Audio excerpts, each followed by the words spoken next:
to the What Bitcoin Did podcast.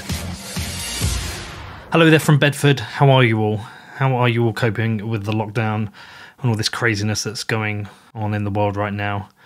This is a little bit unscripted.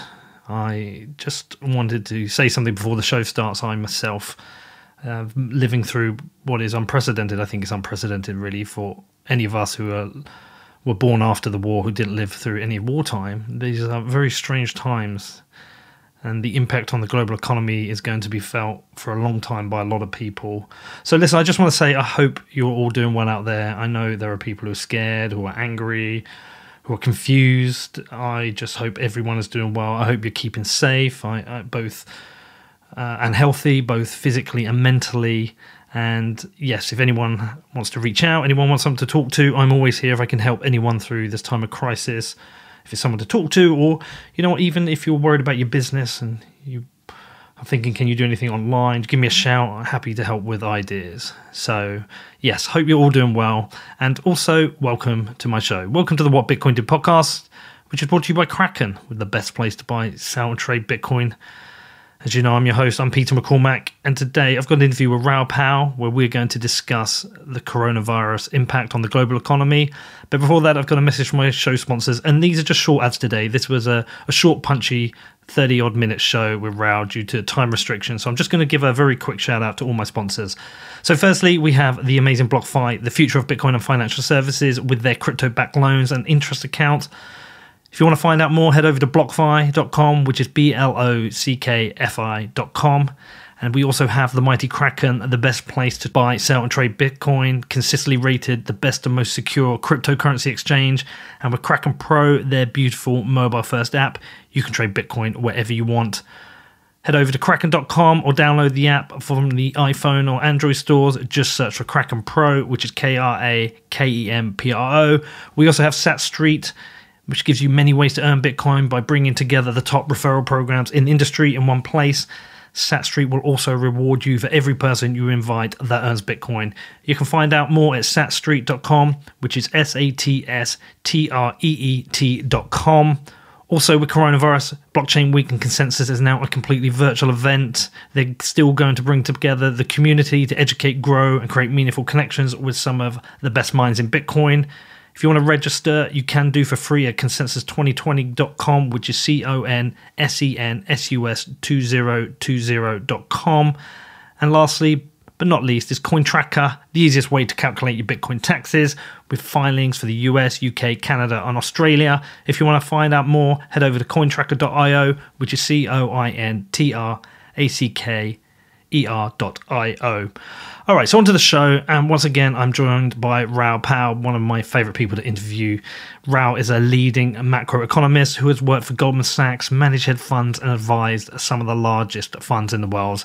He definitely knows the markets, and with the global economy in somewhat of a meltdown right now, people are rightly questioning the state response and also worried about the real impact on people. Having seen Raoul post some of the more rational takes on this on Twitter, and with myself wrestling with what's happening, I knew I wanted to talk to Raoul. I knew I wanted to just pick his brain and tell him some of the things I'm thinking about and see where he is heading. So it's only a short episode today. We did have a time restriction, but I think we get through some very important subjects in a very short amount of time. If you've got any questions about this, and if you don't agree with me, do feel free to reach out. People do this all the time, and I'm always happy to talk about this. Just reach out to me, Twitter DM, or email me on hello@whatbitcoindid.com. And I just hope you're all keeping safe. I hope you're all healthy. I hope you're all getting through this okay. I am thinking of all of you, honestly. I love you all as my listeners and appreciate all of you who have supported the show over the last couple of years. If I can help you in any way, please do reach out to me. Stay both physically and mentally healthy, and have a great weekend as best as you can in this lockdown. Raoul, how are you? I'm good, my friend.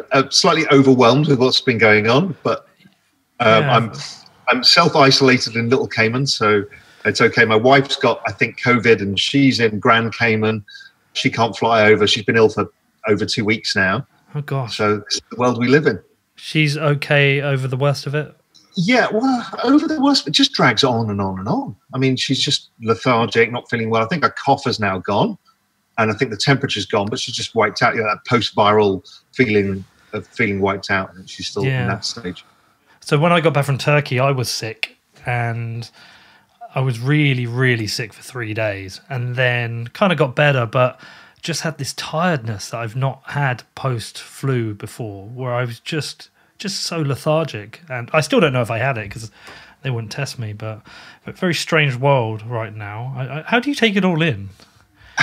Well, I was lucky ahead of a lot of this. So I saw what was happening in China, and by probably late Jan, I'd figured out what was going to happen. Okay. So that was great, but now the kind of news flow's caught up with where I got to. So now it becomes a bit overwhelming because it's now turned into a political thing about how you should react and how you shouldn't. So it becomes a really complicated world. And now forecasting going forwards becomes more difficult because there is a number of potential outcomes. So it is overwhelming, and I'm trying now to narrow myself so I don't get as much input anymore.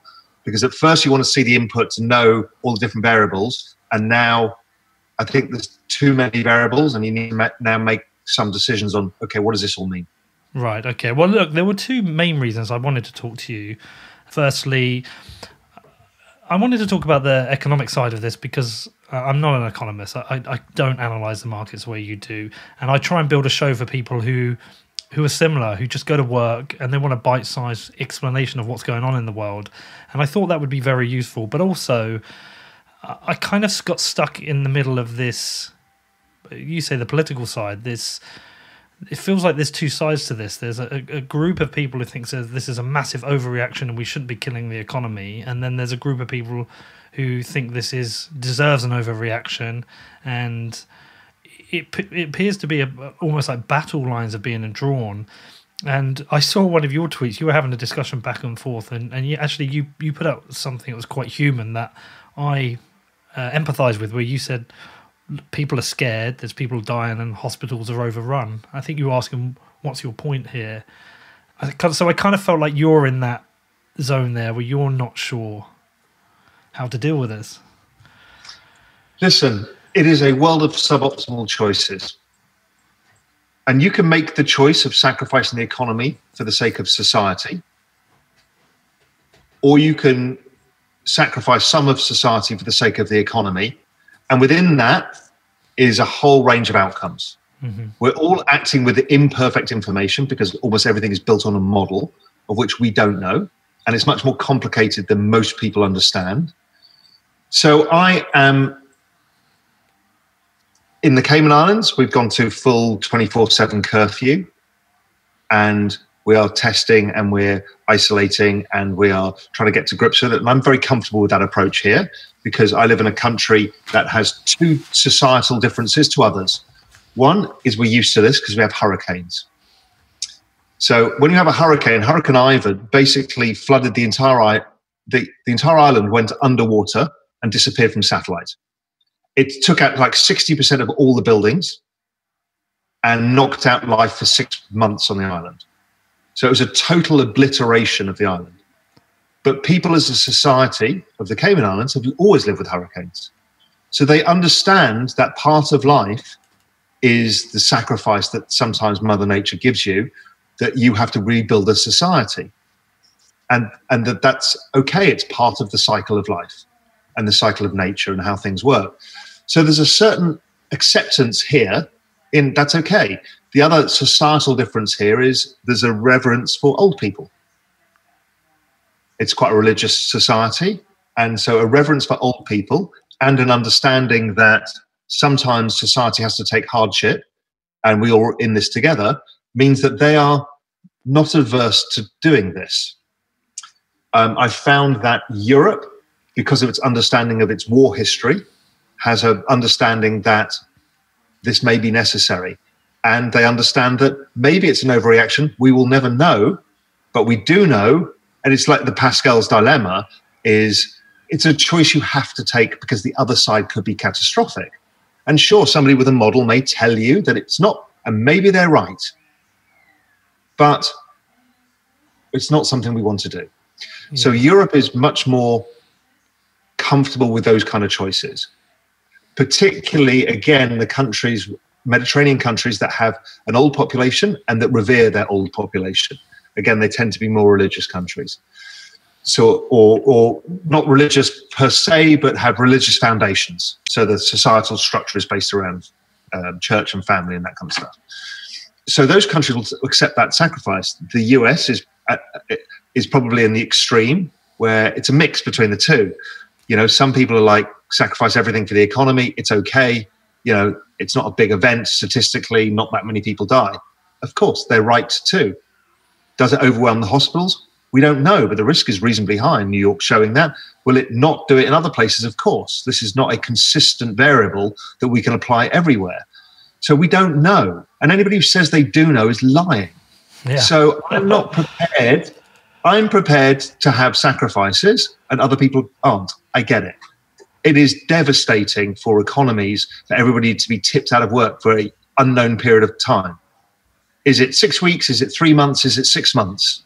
I don't know. It's the same when a hurricane hits. I just don't know.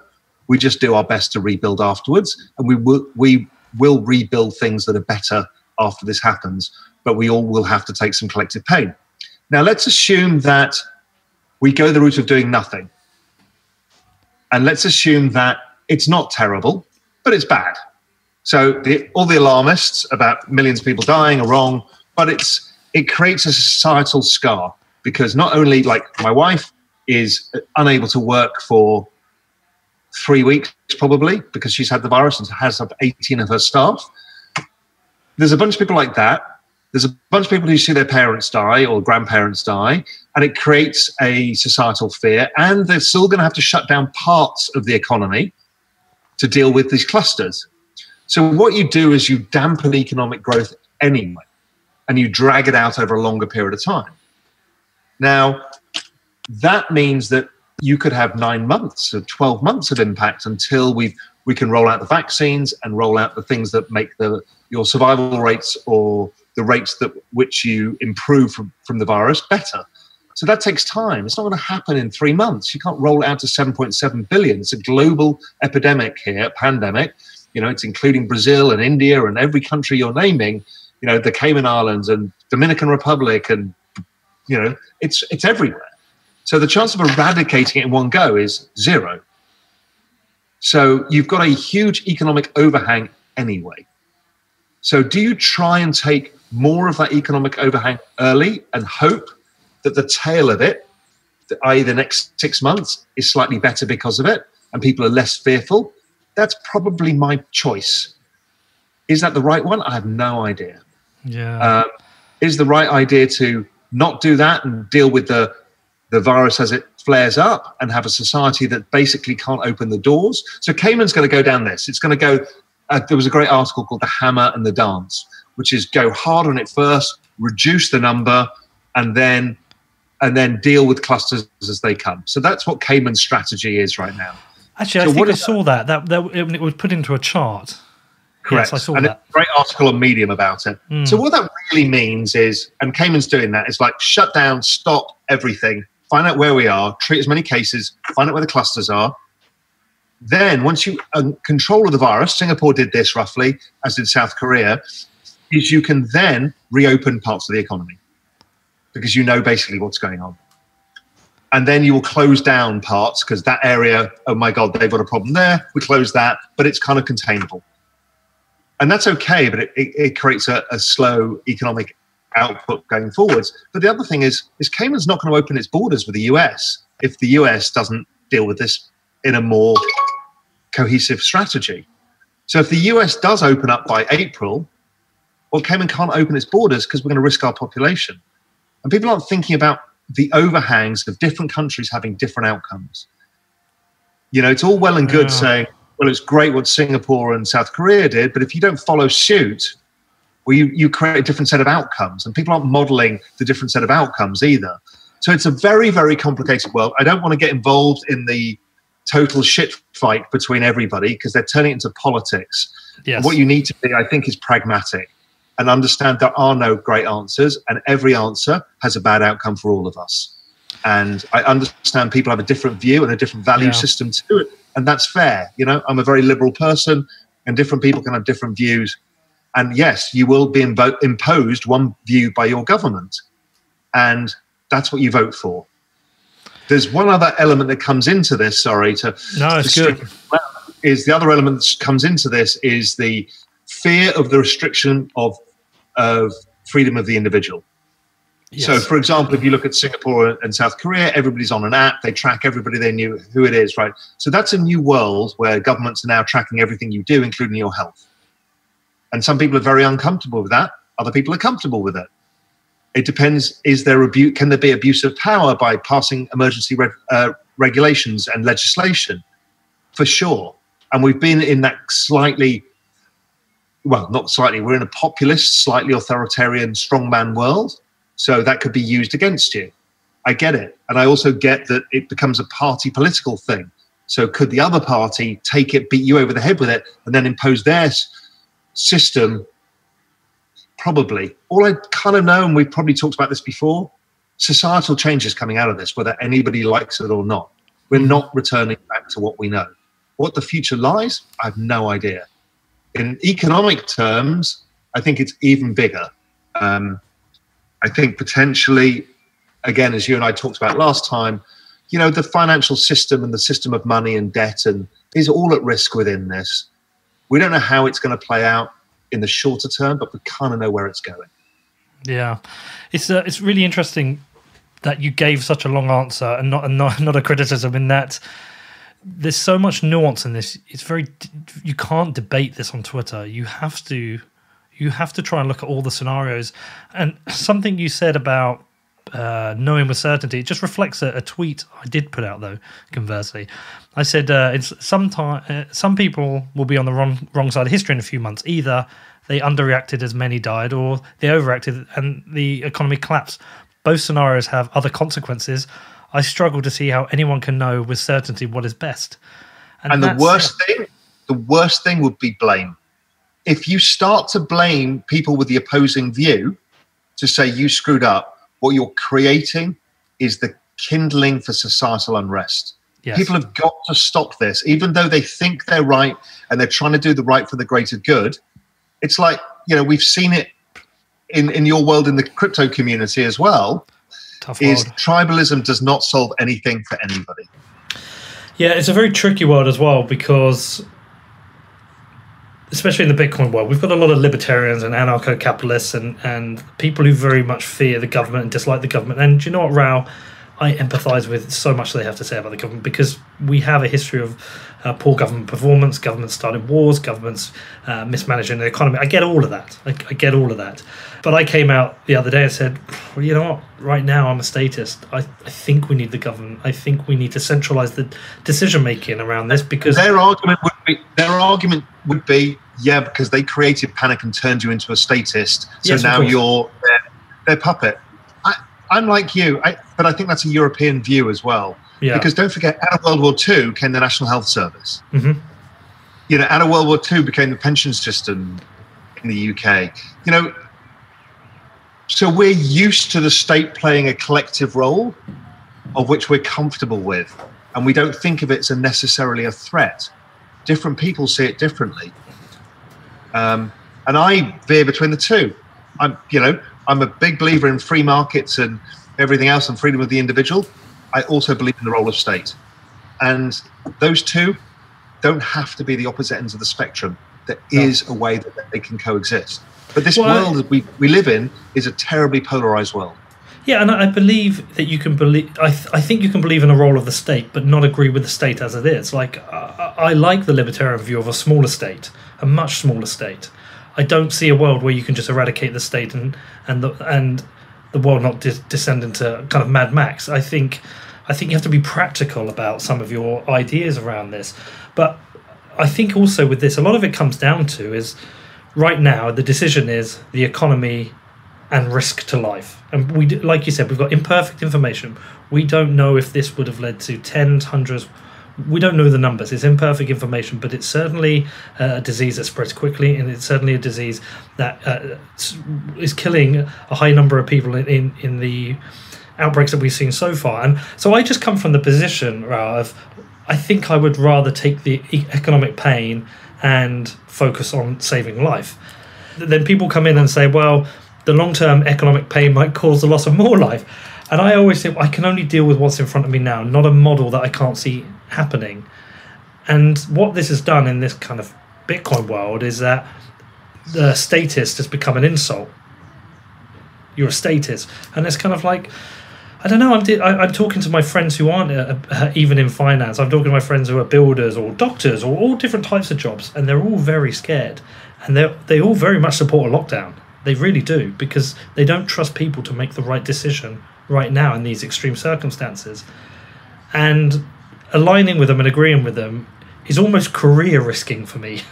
And that's unfortunate. Yeah. It's unfortunate that people just don't understand the value of pragmatism in solving or creating solutions in suboptimal outcomes.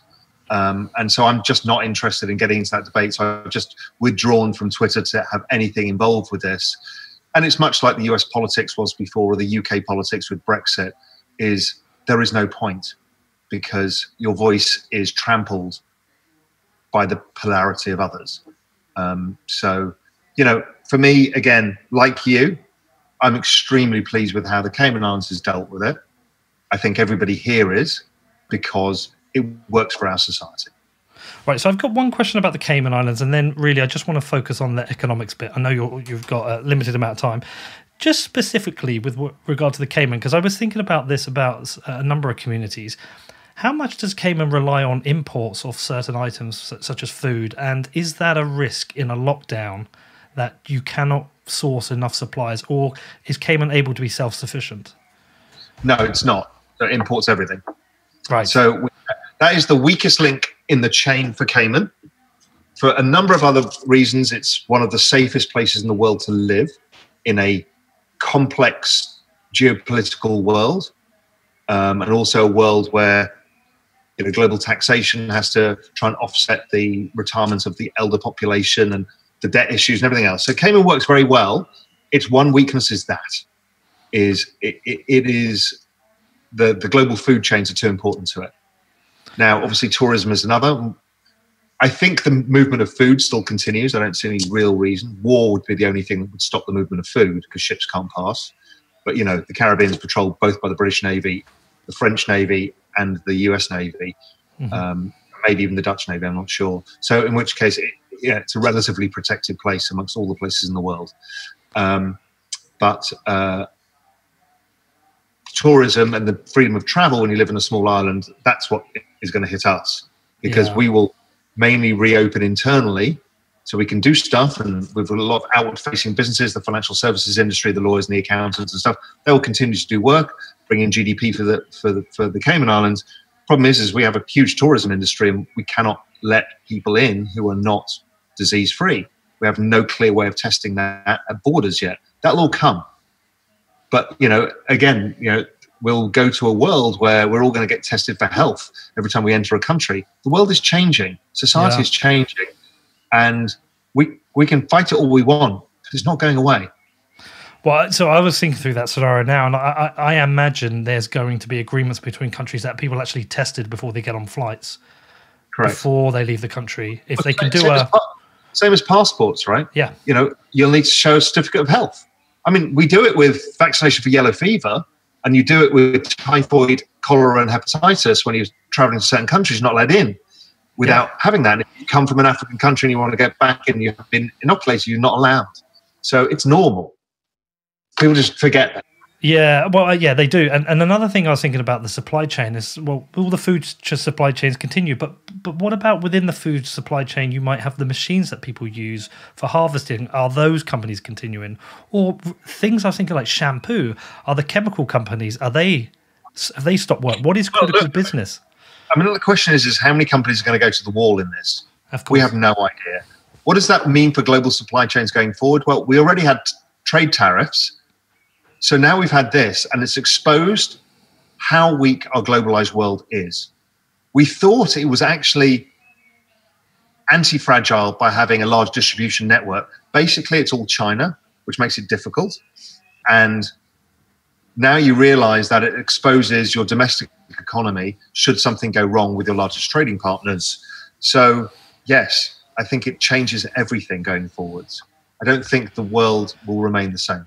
Right. Okay. So, look, the thing I'd like to focus on now with you is something that I think you could be really helpful with. Is there's going to be a lot of people worried or unable to interpret what is going on in the global economy. They will recognise that the government are making huge payouts. So, for example, in the UK, up to 80% of wages are going to be paid, and they've just announced even for freelance or independent workers, they'll pay up to 80% of profits in the last 3 years, on the average of the last 3 years. So there's a lot of government borrowing / money printing going on. None of my friends understand the potential risk with inflation to this. So it would be really great, Raoul, and this might even be a long answer, but if you can just kind of interpret what is going on and interpret for people what it actually means and what the risks are to them. Big question. So, very good that the government is trying to fill this short GDP gap, right? Everybody's been hit. So the government's going to step in. That's what governments should do. Exactly the right thing. Now, they can't fill the whole gap, but they're going to try and make it like it's an average recession for people and not the biggest economic event of all of our lifetimes, which is what it actually is. That's fine. I don't think that's inflationary. I don't think anything, that doesn't do anything. It just means that the overall net outcome is less bankruptcy initially. The real question is if this drags on.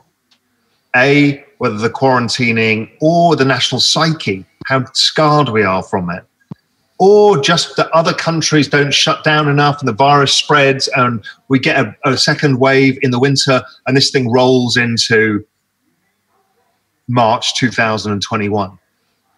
Okay, then we've got a big problem, because governments can't afford to help everybody out.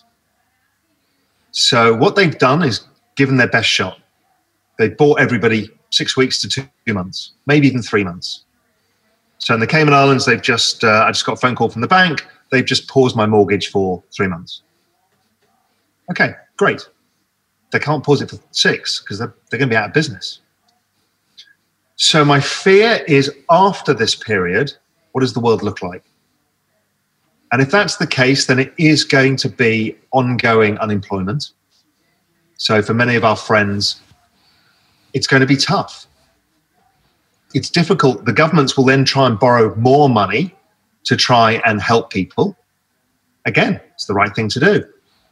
Problem is, if you're taking essentially all of the economic burden, plus helping firms with their debts and people with their mortgages, you're basically taking all of the economic burden and all of the debts and putting it on the government balance sheet. So people in the UK will remember that they did this with the banks. But now we're doing it with the credit markets, maybe the equity markets, maybe the pension system, and the economic losses. Well, the only way to fund that is by printing money. And if every country is doing it at the same time, you're going to create an environment where money is worth less. Now, does that mean we get inflation? I think in a debt deflation, which is what this is, we don't create inflation, but we create a situation where the purchasing power of money versus, let's say, gold or Bitcoin will go down. And we will see a system where, and I think Japan gets to it, where it ends up buying all of its debt and putting it on the balance sheet of the bank, and in which case currencies can collapse. Now, that does look like that could be one element of hyperinflation, or high sustained inflation would be a collapse of currencies at the end of this. This is exactly why Bitcoin exists. This was the problem that it was built for to start with. In that world where the financial system is struggling, well, the ability to make payments, to have a store of value, and to record ownership are basically the three tenets of what Bitcoin and cryptocurrency overall does, and the blockchain does. And that's a very reassuring thing, to know that there is a plan B. Now, maybe that doesn't all happen, but my fear is for everybody, and this is talking to non-finance people, is be really careful in assuming that this goes away quickly. Just be careful. I know also saying that, by telling people to be careful, almost guarantees that the economy will be slow because people won't be spending. But I think people understand that. You're going to have to survive this. and it's going to take some real effort. Is there also here, are you dealing with imperfect information in similar to trying to map the virus itself, in that this is such an unprecedented scenario? Like, we've seen localized collapse of currencies, but we've never seen this on a global scale, such a situation like this. Is this a similar situation where it's very difficult for anyone to predict what's going to happen? Correct. All I know is there's several outcomes that are very bad. That is everything returns to normal. It's a slightly U-shaped recovery, and by September, October, we're seeing the back end of this. It's okay. Let's use that as our base case. That's fine. Yeah. But we as humans have to plan for the worst case, because we need to make sure that we can survive it economically. So I don't know the outcome. My hunch is actually it goes on longer. Okay. And that's my job as a markets and economic forecaster, to start thinking that through and fleshing that idea out. I understand that society overall thinks this is a shorter event. That's good. Let's hope it is. Right. We'll see. I wouldn't tell you to give people financial advice, but I think a better way is ask you the type of things that you are doing to be prudent through this. I know what I'm doing, right? And actually, just one thing I've done is, which might sound mad, is I'm okay with my amount of Bitcoin, I'm okay with my amount of cash, but I've never actually had any gold. And I've just started looking into getting some gold right now, and physical gold, not any kind of gold notes, actual buying some physical gold and having it stored away. I hate this because it sounds extreme, and every time you do this and you get proven wrong, everyone calls you a fearmonger. I'm the same. Cash, including physical cash. Yes. Gold, physical gold, Bitcoin, and hustling for revenue. Yes. And saving money. Yes. So I hadn't thought of the other two, but you're right. I mean, yeah, I know you're right, and it's obvious when you think about it. I haven't seen any economic impact on the work I do yet, so that hadn't crossed my mind. But it may do. It may do. And so what you should be doing is trying to bring your pipeline of any income stream you can earn forward. Spend less, so you've got a better balance sheet should that play out. If I'm wrong, who cares? You've just got a better balance sheet. So it's making your own balance sheet better. It's funny, during this process, though, I've warned people about considering buying a little bit of Bitcoin just to ride through this process, but it's always been a very difficult thing to try and convince people. But listen, look, I'll give you one more question. We'll leave this as a short one. I know you've got something to get onto. Just a final question. Have you ever found a good way of explaining or convincing people they should consider Bitcoin? Because I've still yet to do it, and I wonder if it's really a post-pain event that people learn from. I don't think you could have convinced people to understand what fiat currency was. I don't think you could told people what gold was. If you went to a Martian and said, oh, well, this is this shiny metal that you can't destroy and can't create. It just is. And we call it money. And we're going to exchange it for each other, so I don't have to swap bread for a part of my cow. They'll go, why would you use this? The point being is adoption takes time. It is not an instantaneous moment where the light bulb goes off. It is that adoption curve. It always will be, and there's almost nothing we can do about it, even though we're part of trying to create an adoption curve.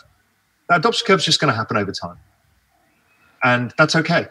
It's just how it works. And, what you get paid for in Bitcoin, which makes it interesting, is you get paid to be an early adopter. Right. I'm going to steal those 5 points, by the way, but I will hat tip you it. Listen, Raoul, I appreciate your time at short notice to do this. I know you're busy. Let's catch up maybe in a month or two and see where we are in the world. Would love to. Now, also, I can't fail but give a plug to Real Vision. So make sure people go. I was about to do that. Perfect. It's just that we've created a daily briefing that gives everybody an idea of what's going on with the coronavirus, how it affects things, the analysis. We've got all the world's leading financial experts. So just realvision.com. And there's a number of options. There's a free option. There's various tiers of subscription, but you will get all the information you need of what's going on in the world from that. So, and there's a $1 trial as well. So there's no real excuse not to educate yourself sharpish, because this is a very, very important time. Yes, it is. So I'll put that into the show notes, and I wish you the best with it. And I will wax lyrical about Real Vision. I've watched a number of the videos. They are bloody brilliant. Not just good content, but really high quality production. Would you say it's fair to say it's the financial Netflix? Yeah, it's either the Netflix of finance or the Economist of the video age. Yeah, nice. The only problem is that high production values are out the window right now because we're all on Skype doing it from home. But we get extraordinary guests. So, you know, we're a very privileged situation in this. All right. Well, listen, all the best. Anything I can do for you, just reach out to me. Brilliant. Thank you, mate. Good to speak to you as ever. Okay, so what did you think of that one? Did you enjoy that show with Raoul? I always appreciate his more rational approach to explaining economics. He is one of my go-to people. Also, I think he identified rightly why perhaps he and I take a different view on the crisis than maybe some of my listeners in America. I think that's something that needs to be appreciated when we're all out there fighting and shouting at each other on Twitter about our thoughts on the response from the state and what is going on. And I'll be honest, look, I'm really wrestling with a number of subjects here. Bitcoin turned my world a couple of years ago. It made me really question my thinking with regards to the state and the government. I went down the libertarian rabbit hole. Definitely appreciate a lot of the views with regards to liberty and open markets and free markets. I never fully got there. If you listen to some of my previous shows with Eric Voorhees or Stefan Rivera or even Michael Goldstein, you'll see that like I'm wrestling with some of the subjects. And also right now, this crisis is rocked my world again. It's making me think, are certain things better centralized? Now, look, some people have gone on Twitter and called me a fucking statist and all that stuff. I'm not somebody who's sitting here saying, oh, I love the state and I love everything the state has done. I support the state. I am just trying to wrestle with the concept of right now, in this very moment, in this very situation, is the state response the best one? And I just don't know. And I don't want to get this wrong because I think the consequences are huge, but I am wrestling with it and I am questioning it and I will always question it. So anyone losing their shit with me, I'm not just here to cheerlead Bitcoin. I want to question everything. And I'm definitely considering things right now. I'm wrestling with some very complicated subjects. Happy to discuss it with anyone. Look, you can reach out to me at any point. Anyone wants to talk to me, call me, DM me, email me, do it. I will tell you exactly what I'm thinking and why. I would ask you try and remain on the more civil side. I think some of the responses have been quite abusive and unnecessary. We don't really make progress without questioning things or debating things. Anyway, listen, I hope you enjoyed this show. If you do have any questions, you do want to talk to me, you can reach out to me. It's hello@whatbitcoindid.com.